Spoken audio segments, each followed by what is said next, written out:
Good to have you, John. Well, I'm delighted to be here. We now are going to go faster than I thought because Donald just took 10 of my minutes. But I want to talk about everything flows. And this, of course, is a metaphor for change. In fact, the sign outside says, what is it, learning all change. But last week I changed that because I realized I don't want to talk just about learning. I want to talk about the larger environment surrounding learning. As Donald does, I intend to share things on my website. I'll provide what came before, sort of the logic for some of this, as well as any aftermath, and people are welcome to interact. We've got a little community there and that sort of thing. The most important thing I'm going to talk about is the greatest management challenge that we face in the last couple of centuries.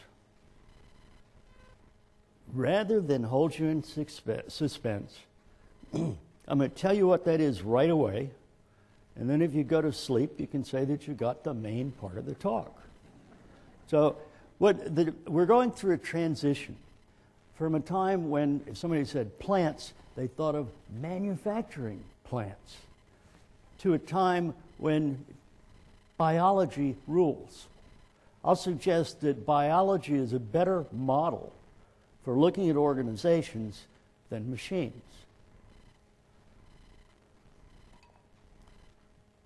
Here's Donald Clark. Or actually, no, that's Clive Shepard. No, actually, this is the fellow who said everything flows and you can never stick your foot in the same stream twice. And what we want to talk about today, well, we've already talked about the first one, so we'll just cross that one off the list. I want to talk about how networks evolve and the tremendous repercussions that come from that. I want to talk about, want to talk about your readiness. And we'll share some questions and things like that. But, you know, the big changes are coming, so what are we doing to get ready for them? Talk about natural learning. And I've been in this area long enough to know not just today's isms, but yesterday's isms and the isms before that. And as I look back at the whole sweep of the philosophy of learning, I find that most of it's just utter nonsense. So I'm going to describe a very simple model of learning. Then we're going to talk about the internet, and then we're going to bring the two together, and we're going to end up with a dozen examples of how large companies are integrating learning, the natural learning, with the internet and internet technologies. Getting blinded by the lights, but, you know, networks. I think networks, they're the metaphor for the age that we're entering. Networks start with nodes, just places, and there's no communication. So if I look at the history of humankind, a network, people are grouped in bands, 30 to 40 folks. They don't want to overhunt or overfish the local area. So these small groups, and since they don't have language, there's no reason to talk with anybody else. If we look at an analog in computers, this is a day of totally standalone machines, no network connections. And then we get communications technologies, talking, writing. And when that happens, knowledge can be accumulated. And who has the most knowledge has the most power. And you have a different type of network because you've got someone at the top, essentially, a king, a client-server computer, but essentially one leader who is in front of the band, and then networks like to grow. They reproduce like rabbits. And it's because if I join a network and the whole rest of the world's already in there, I get a gigantic boost in value. So the boost in value leads us to a thing where everything's connected to the network, which we'd call a democracy, or in computing terms, the internet. Now we'll talk about, so what? When we have a total convergence, when everything's connected up, things go incredibly fast. A property of networks is the more connections you have, the faster the cycle time. Also, things become unpredictable. When I was managing the old type of plant, I could specify what I thought was going to happen, and usually I was right. And now, if I look out and I set business goals, I find, I can't really predict anything because you and you and you and you are all a part of the same puzzle, and I'm not sure what you're going to do. How many of you took the tube to get here today? How many did not take the tube to get here today? Hey, great. Everybody's raising their hands. That's what I had hoped we'd get to. Here's the speed of the internet. I remember times when I actually had enough time that sometimes in the afternoon I'd knock off, say, I'm done for the day. And some of the last 15 years, I haven't had that experience anymore. Time is moving so fast that scientist and inventor Ray Kurzweil says that in this century, we're not going to have 100 last century type of years.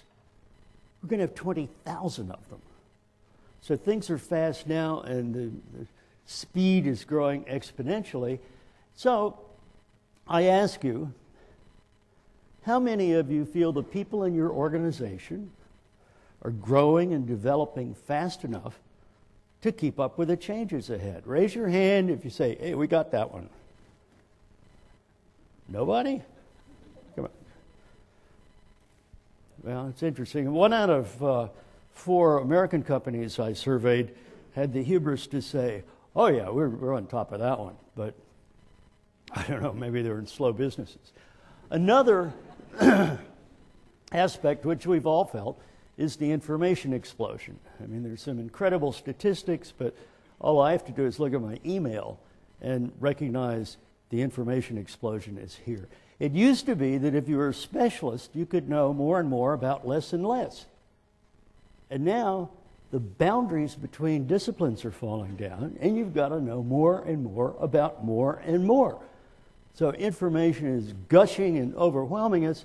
And I ask you, does your organization share what you learned from your mistakes? Okay, maybe a third. I mean, this is the way you improve. It's a feedback, right? Now, in addition to things speeding up, things are more volatile. They're bigger up and down swings. So a few years ago, it was a world record breaker when Leesom cost Barings Bank over $1 billion. And now, $7 billion at Security. And it's only going to get worse because things are linked together so tightly that changes, the briefest change is really exaggerated. So we're not able to pinpoint the way we used to try to do. Man plans, God laughs. The way we tried to, foresee the future. So, a question. Raise your hand if you feel you're so busy that you don't have time to reflect on your experience. Whew. You're going to enjoy the last section of this, I can assure you. That was most of the people in the room. Services are an increasingly important part of the business mix. 25 years ago, services didn't amount to that much in the economy. Now, worldwide, services are becoming the business. This is an incredible shift. This is like from agriculture to industry was. And within that, tell me if you learned something from every interaction with the customer. Come on, every interaction with a customer? Are you kidding me? I'm thinking like Amazon. You know, I buy something and they want to sell me its brother 10 minutes later. One final network observation is the move to intangibles. And this is related to the move to service, but it's more than that. Intangibles, things I can't see. So we're talking about social capital, we're talking about reputation, we're talking about patents, anything that's not there. Of course, that's stuff that can move pretty fast around the world in a microsecond. Intangibles in 1982 accounted for less than 30% of the value of all American companies.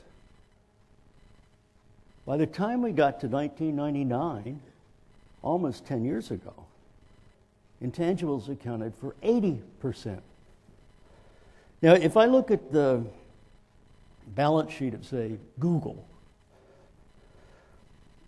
owns about $5 billion worth, or at least they have on the books, about $5 billion worth of stuff, like computers and aircraft hangars and fancy kitchens, whatever.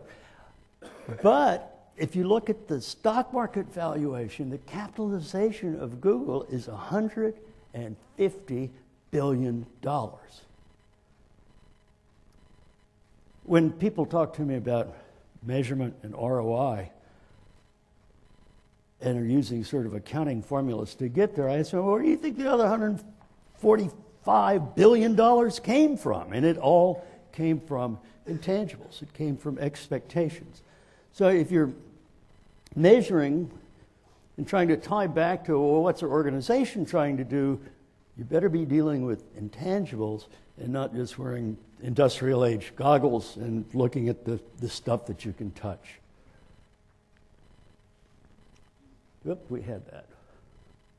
No, I'm going backwards, that's what. I'm still learning to use this. I'm a new Mac convert. We talk about the outside trends that impact our business. Not as popular as the last one, but we've got a fair number. This is the old model. This is the age of Newton. This is seeing the world as a machine. This is things are precise. This is for every action that's an equal and opposite reaction. And this world is over.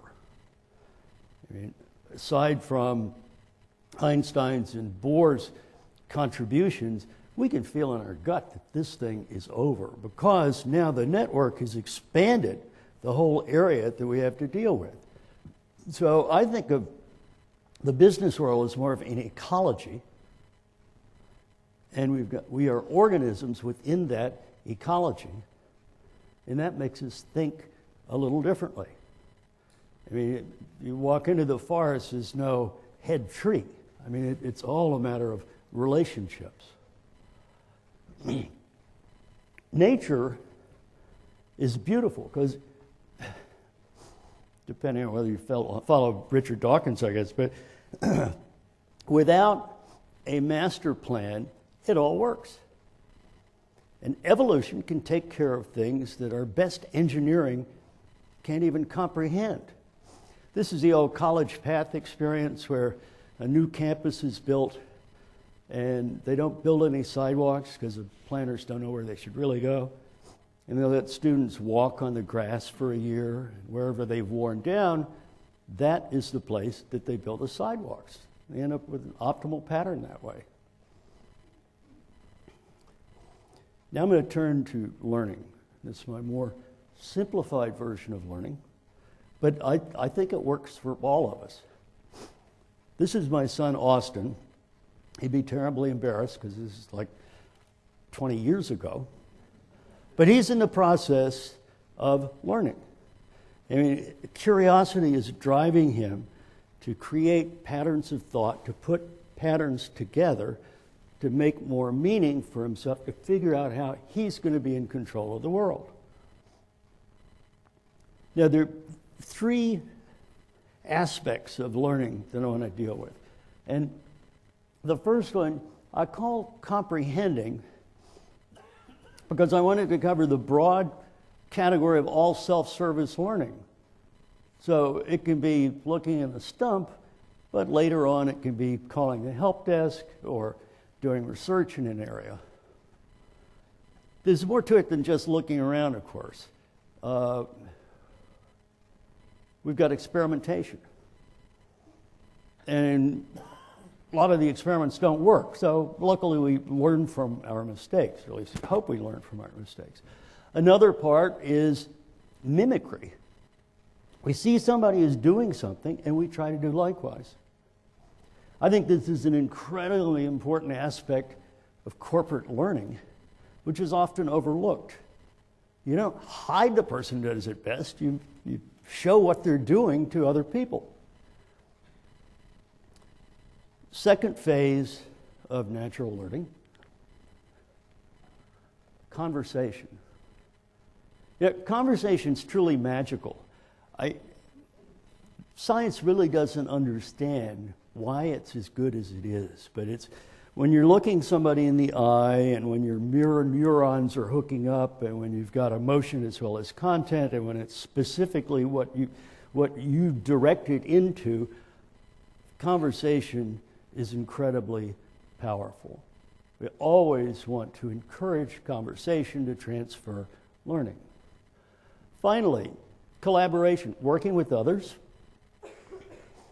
The power of a small group is incredible. We have to remember that this is not like school where one individual is graded. Usually a team's accomplishments are what we're more interested in. That doesn't mean everybody has to be able to do exactly the same thing. I'm a big advocate of peers teaching each other how to do things. You always learn more, or you have more, give more credibility to your colleagues than to an instructor or somebody in authority who's trying to lay their message on you. Now the internet. So I'm going to change gears here and just talk about a few of the characteristics of the internet that we can take advantage of when we tie it back to learning. Some of you are probably saying, well, this guy's from California, lives by Silicon Valley. It's interesting stuff. We're going to wait a while. We'll wait a couple of years, see how this one works out, maybe stick our toe in the water, Well, I'll tell you, if you do that, you're going to fail because the internet is not an option. The internet is there. And if you have this sort of organization, soon you're going to hire people who are going to come in with their own tools. Instant Messenger. Instant Messenger essentially lets me penetrate silos. I can go anywhere. So there are these two new hires, and this one's in a meeting, and he's the underling, and the boss says, well, we're going to roll out this campaign. And hold it, we're not going to have much bandwidth for doing that because, all the trucks are going to be gone, et cetera, et cetera. How did you know that? Well, my friend over there. Well, the networks grow like rabbits phenomenon means that all of a sudden, people are going to have ties, not just internally, but to other companies, to competitors, to customers. And that's going to pull you into the net if you want to remain relevant. Now, a few characteristics of the net. I'm always an early adopter. I get my fingers burned quite often. Oh, okay, I'm learning this thing. Here's where we are right now, sort of this in-between state, and that's why things are very, very uncomfortable. I was an early adopter of Google, and if you were a Googler in the first 3 years, the logo really didn't look quite like this. It always had a little addition, beta. Now, it makes you wonder. I mean, here's something that's better than Microsoft puts out in their version 3 of anything. It's, solid code. It just works. Why do they have beta? Well, there are a couple of reasons they have beta. One of them is that their goal isn't just to have good code, but it's to be able to fit in the larger environment, which is sort of a moving target. So you just got to have some time letting things evolve. Now, the other thing, which I think is probably more important, is that if you say that your product is beta, your customers are helping you improve it. They find something wrong, it's an opportunity for them to say, well, why don't you do this? Why don't you fix that? So that gives you guidance on improving the product, but it also means that instead of skeptics, you've got disciples. I can't think of many things in business that shouldn't always be considered beta. People learn more from beta, it's not quite ready yet, than from being told, this is it, it's complete. Sort of, you have no input. All right, another thing. I mentioned Microsoft, and it's not because I dislike Microsoft, it's just they're such a giant target, I've got my Macintosh now, so they can't cut me off.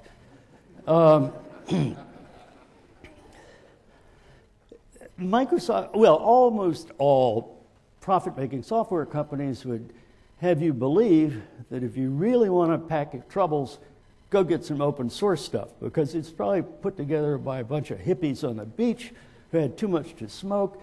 It's going to look ugly, cost you, fall apart. There's a trap door where anybody can, wander in and fix things. With this, this is like utter nonsense. Underlying most of the web servers in the world is something called Apache, and it was put together by a friend of mine and a bunch of volunteers. Nobody had a job with it. Nobody had money with it. You lift up the hood on IBM WebSphere, and hey, there it is. You open up Oracle, and there it is. I mean, open software. I am a true believer in the Firefox browser, which I think is the best browser in the world, bar none. It is totally open.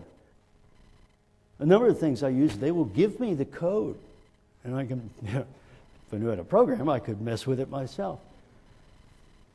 Another aspect which is going to be very important in learning and development is findability. When I got my first PC, I think I spent hours a day classifying things and creating directories so I could go back and find something, nothing would get lost in there. I don't do that anymore, because today we've got the computing power to be able to find things if they're all just thrown in a big bag rather than off in their own little cubbyhole.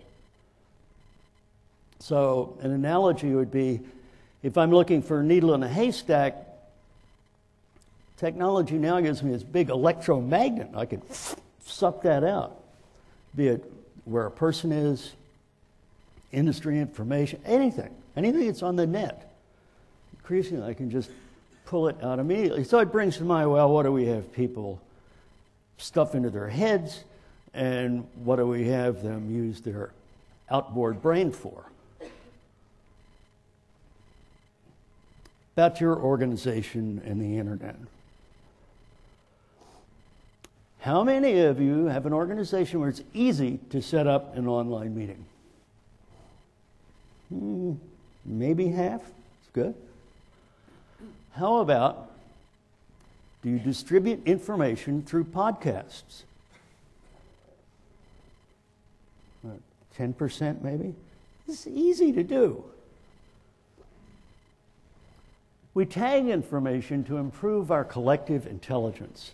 I'm talking about sort of meta tags, folksonomies, that type of thing, but mainly just where we can share what we find. Hey, there's one up there, over there. Not a really common practice. It's easy to set up a blog or a wiki. Now, look, I know it's easy to set up blogs and wikis. I've done it a whole lot, but I mean within your policies, can you set up an semi-official blog or wiki? Yes? No? More than I thought. We got maybe, probably a quarter. Our employees can access the entire internet from their desktops.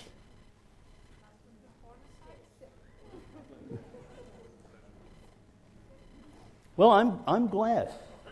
I've talked with a number of audiences where very few are allowed to because they don't trust their workers. Whereas the payback on this is marvelous. And people don't turn into, unruly children just because they're given access to a bunch of goodies that they shouldn't see. So let's get learning and the internet slammed together. And we're going to look at a few examples of comprehension, conversation, and collaboration. Pardon me.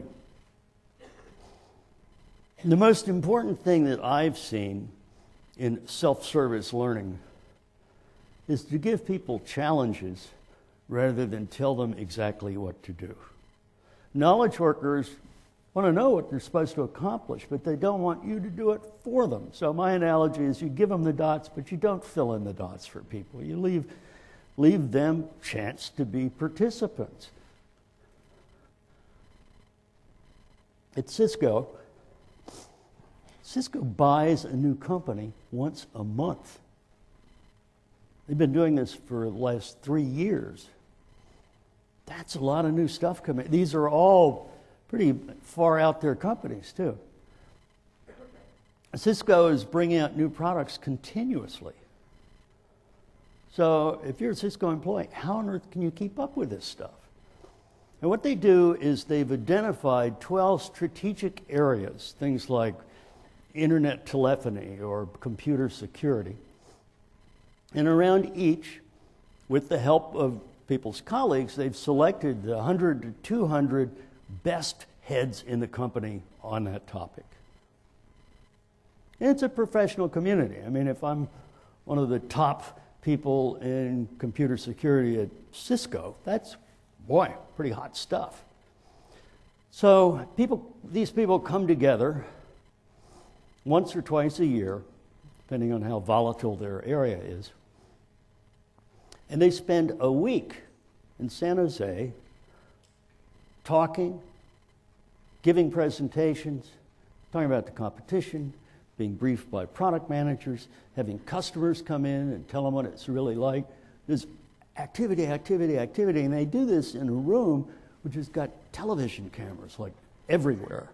I visited that studio before it opened. I happened to be in the building and got the installers to take me around. And except for the prime networks, it's the most heavy-duty video room in the world. So they take this video and they chop it up into pieces, and you can be in any Cisco office and put in a phrase, and it will return to you at your option the PowerPoint presentation or video of the speaker or written transcript or a sound file. And they noticed about 2.5 years ago, that more and more people were downloading the sound files. And if you've ever been to Cisco headquarters, they're like 2 hours in the morning and 3 in the evening when you just don't move. The traffic is so bad when everybody tries to leave the building at once that you are stuck, which gives you hours a day to listen to the latest stuff on your iPod. That's what they're downloading the sound files for. Very simple for them to do. How many people know what this is? Be honest. Well, great. I guess we don't have to talk about it. Well, for the 3 who didn't raise your hands, this essentially is for subscription. You can subscribe to virtually anything that's on the internet. Now, that's important because the answer for the information glut is pulling the information you want rather than taking what's pushed at you. So I know I try to track what's happening in learning, in general management, in business. There's a few science things. And I just set up RSS feeds. There's a chiclet there. And if something interests me, grabs my attention, I pull it in. If it's something that's, I don't know, Manchester United, frankly, I don't pay any attention at all. You might. But so you selectively bring in what you need. And we'll see a few examples in a moment.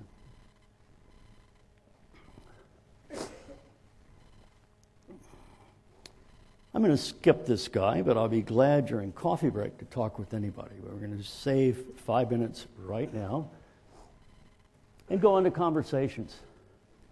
Now, you know, you heard my thing of I think conversation is magic. Not everybody thinks so. John Akers, who was chairman of IBM right before Gerstner came in, was giving a speech to workers in Canada. And he said, you know, we're in desperate straits. We've all got to pull together and make things happen, so we've got to work hard. And I don't want to see anybody standing around the water cooler just talking, failing to recognize that that's the way that engineers shared ideas and passing the new stuff. And without it, everybody's working in isolation. Now, there are a number of things you can do to encourage conversation. In America's illegal war in Iraq, 2 West Point graduates were company commanders, and they were sharing the same quarters. And at night, they talk about what happened during the day and what's new and what did they learn. And they realized, hey, everybody ought to know this, at least on our side. So they set up a blog without asking. They just set it up and started recording things, and it started to grow and grow and grow, and now most company commanders in Iraq read that blog. They've had to put some security around it. But now, the thing that's different is that this is honest talk. This is like conversation. So the reason for the candy, you may know, in Baghdad it gets incredibly hot. I mean, it's over 100 Fahrenheit frequently. So if you have the little candy in the cellophane wrappers, and it's that hot, the wrapper sticks to the candy. I mean, it's almost impossible to get those things off. In fact, it takes so much time that a sniper could get a bead on you and blow you away.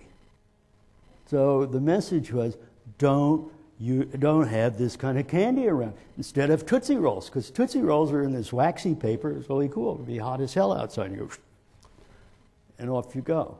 So, you know, can you imagine a Defense Department manual telling you stuff like this? And yet, this is the real skinny. I was at Hewlett-Packard. And I was talking with a group of 30 people, or sort of learning development and a few other things mixed in. And I was giving my belief that, hey, conversation's so important. And they said, yeah, well, we can't do anything about it. This was very close to Carly's office, and everything looked like this. People were willing to give up space to be able to be close to the seat of power, so there was no place for people to talk. I'd say, look, you want people to talk? Take a third of these damn cubicles, throw them away, put in leather sofas, espresso machines, rolling whiteboards. People will start to talk. I mean, people love to converse. You just got to let it happen. Encourage it a little bit. This is Cisco Presence. Has anybody seen Cisco Presence? Ooh, boy, they've got a good sales force over here. Because most people aren't prospects for this one at all. I mean, a conference room like this with a big round table, you're talking £250,000 to start. And that's because only the people on this side are real. The others are on a very high definition television projection. And it's got eye tracking things where it looks like they're actually talking to you rather than just watching a video of them. And a number of companies value conversation so highly that they've put in many, many rooms of this sort of thing. First, rip out the cubicles, and you can consider if this is worthwhile. Blogs are a great way to converse. I want to get to my favorite, which is Jonathan Schwartz. If you haven't read this, go do it. Read a few days. Jonathan, CEO of Sun Microsystems. By reading his blog, employees feel plugged in. He talks directly to the troops, or he lets them see the message. Everybody learns at once. Now, so do investors. So do competitors. I was putting this first part of this talk together last Saturday, and I went out to Jonathan's blog, and I made this screenshot. And it was the day that Sun had acquired MySQL, little database application. And Jonathan has a long explanation about what customer benefits will be and what's going to happen with people ahead. The Solaris database, which now may be sort of compromised by this. And he really felt like he was talking to me. And then he went one further. He took a camera, very much like my little camera here. This will hold 8 hours of video. And he videotaped a meeting. That's Jonathan. That's the head of MySQL. And these are two of the top people in Sun Software. So they're sharing their conversation very broadly. Okay, it's enough, Jonathan. This is Doug Engelbart. Doug's still with us. This is today or yesterday's 83rd birthday. We know that, Doug invented the mouse, right? But he invented the mouse and a bunch of other things for a purpose. He wanted people to be able to use computers and networks to come together where they could augment the overall intelligence of humankind. It's certainly a heady goal, but he was the first guy to think that, we got to deal with all kinds of people, not with one individual at a time.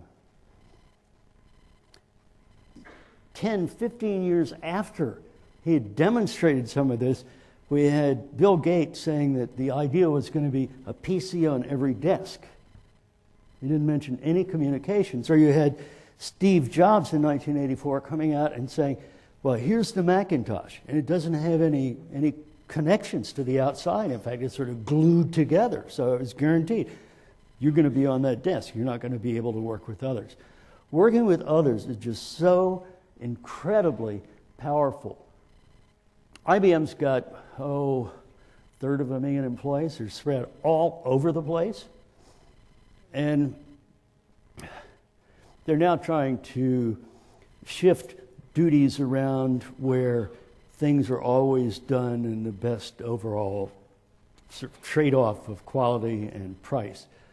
So a project may be split into 30 pieces. Part of it's in Brazil and part of it's in Germany, and on and on and on. Coordination is not easy. So, as they often do, they put together a program in-house and then they took it outside. They're their own beta testers. And their program had profiles where you can find people and see what they need, find out what they know, where they've been. Activities where you could coordinate these projects and have essentially a look-see at one file of what's going on rather than many. Dog ear, which is just a way to retrieve information or point it out to others. Blogs, still individual expression, sharing ideas, getting up blog entries, sum them up and have a knowledge management system. And communities, professionals coming together, bringing up the new folks and maintaining professional standards, documenting what they do. Now, this is very powerful stuff. And in fact, I use all of this stuff, but I don't use the IBM brand. I use the stuff that's free, that's open source. because it does exactly the same thing.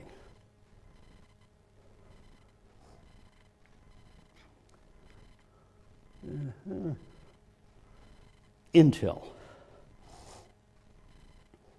A senior product manager at Intel said, wouldn't it be cool if we had our own version of Wikipedia where I could look up anything on Intel and find it? And this fellow, Josh, was a web fanatic. And he heard about this, said, oh, yeah, we can do that. And he put together a little proposal. It's going to cost him, I don't know, $10,000 or something. Puts it in for approval, and he's turned down. I mean, Intel is firing people left and right. They couldn't have discretionary projects like, build a wiki come in. So he downloaded a wiki. He downloaded MediaWiki, which is the underpinning software for Wikipedia. He put it up behind the firewall, and at first they were just capturing history, and people were like, oh, there are other things we can do, like acronyms. I mean, they've got separate divisions, each creating their acronyms, and if you misinterpret one, you can be in trouble, but if you don't realize that it's division A's instead of division D's, it's easy to screw up real bad. So, like this part of the page on acronyms we've got up here. Now, if somebody is hired by Intel, often they'll be introduced to this first because they can see all over the company in people's own words rather than in something that's from a promotional activity.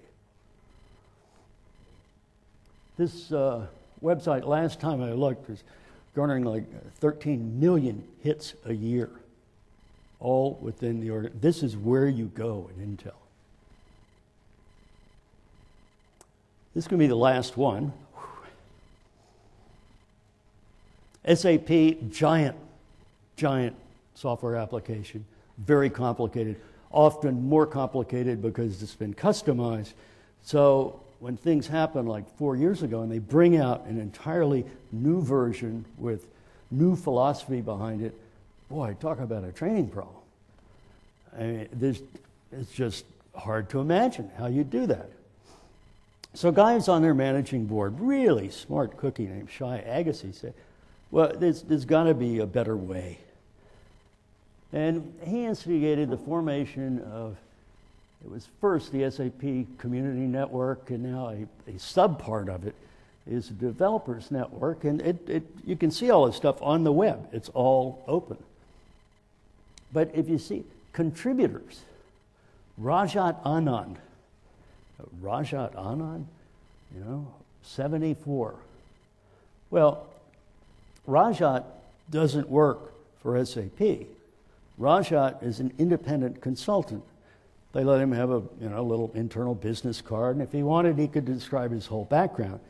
And he's answered what?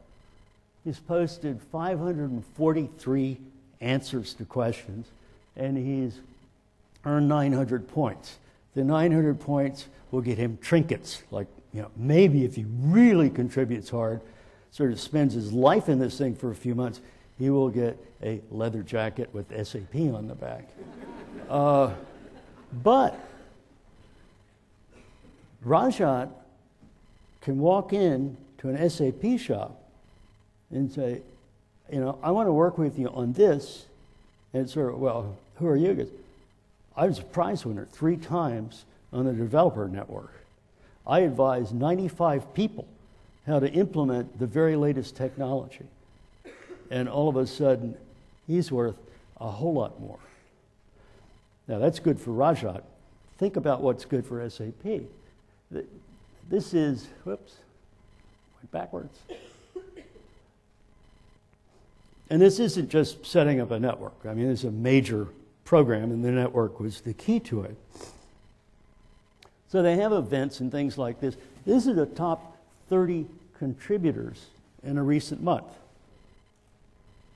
And the little EssayP signs designates employees. It's only 10% of the people doing customer service. 27 out of 30 are non-employees, costing a few trinkets, and response time is faster, and people get better answers to their questions. I mean, just imagine transforming a whole part of the business where you're offloading the cost. I mean, to me, this is just phenomenal. There are many, many, many examples of using internet technology to do things that are a little bit further out than we've done before. And it's like an orchard which has never been picked. I mean, the trees are just filled with good fruit. People ask me about, well, how do I cost justify something or other? Well, for one thing, things being cheap and easy to program, you can prototype it and show that it's going to work. But for another, the returns on some of these things are, you know, you're not talking about 20% better, you're talking about 1,000% better. It is phenomenal. If you can't explain the value of one of these projects on the back of an envelope, find another project. So I go back to the old elevator pitch. If you can't describe it about 5 floors in the elevator to the head guy, well, then it's not worth doing. Now, we've got a few minutes, and I want to turn tables a little bit and ask you each, maybe it's a person that Donald had you talk with, but each to pick a partner for this exercise who's not somebody who works in your company, but somebody new. So quickly introduce yourselves to, somebody. I know you guys are reserved, but just do this for me, please. So pair up, essentially. And I'm going to give you an assignment. I don't see much pairing going on there. Come on, say hi to, shake hands with somebody. There you go. Everybody shake hands.